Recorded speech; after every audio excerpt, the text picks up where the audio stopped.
This is my audience, Amanda and Mary, for my informative speech.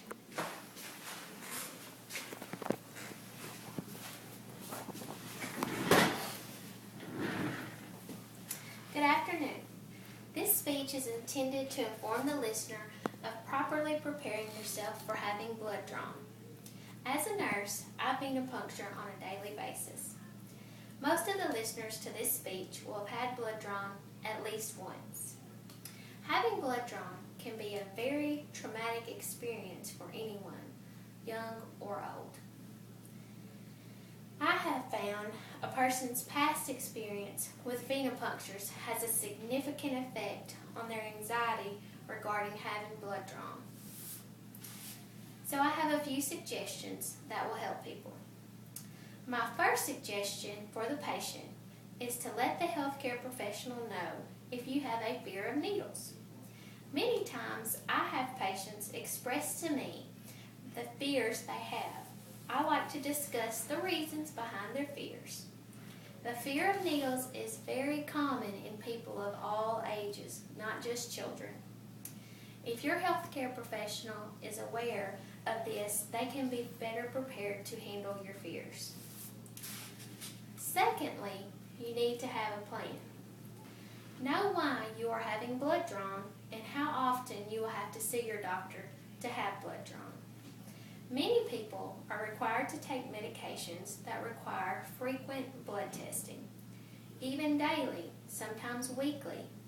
Others may be monthly, quarterly, or yearly.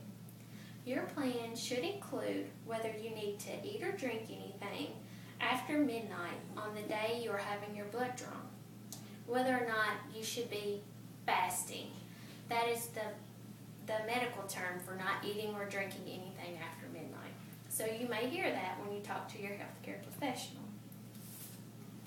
Your plan will also need to include planning for the best time to have your visit to the doctor. I often encourage my patients to come first thing in the morning. This doesn't allow them to sit around all day and dread having their blood drawn, and it also helps them not to have to skip breakfast for very long or miss their morning cup of coffee, which is very important to a lot of people. Plus, many people do like to get up in the morning, go to the doctor, see the doctor, get what they've got to do done, and then go ahead and be able to complete a full day's work.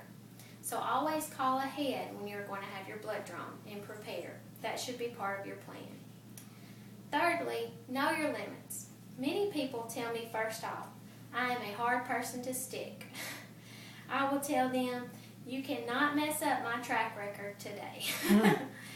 No one wants to get stuck more than one time. I also remind them, no nurse or healthcare provider wants to have to stick you more than once. As a nurse, I like to know their limits. Some people say, you can stick me all day. However, some will say, you have one shot. Express to your healthcare provider because you are in charge of your body. Also, you need to know what is going to take place. Ask the provider to explain in detail what is going to take place. Ask to see the equipment. You may ask, what is a tourniquet? Or possibly, how many tubes of blood am I going to have drawn? Do I need to lay down or sit in a chair? What arm are you going to use? Always tell them also if you are allergic to latex or Band-Aids. Remember, this is your visit. And then you always want to know, after you've been through this, what happens next? Patients' lab results are very important. They should be reviewed by the healthcare professional in a reasonable amount of time.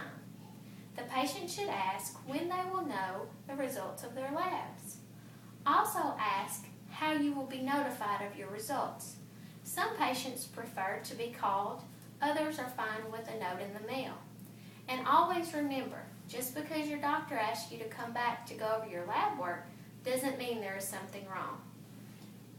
Sometimes the doctor just wants to tell you what a great job you've been doing and wants to refill the same medications that you've been on. In conclusion,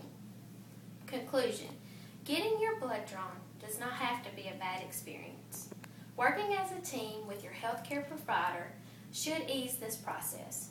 Talk about your fears, have a plan, know your limits, know what exactly is going to take place, and follow up on your results. These tools are going to help the patient and the healthcare professional. Best of luck.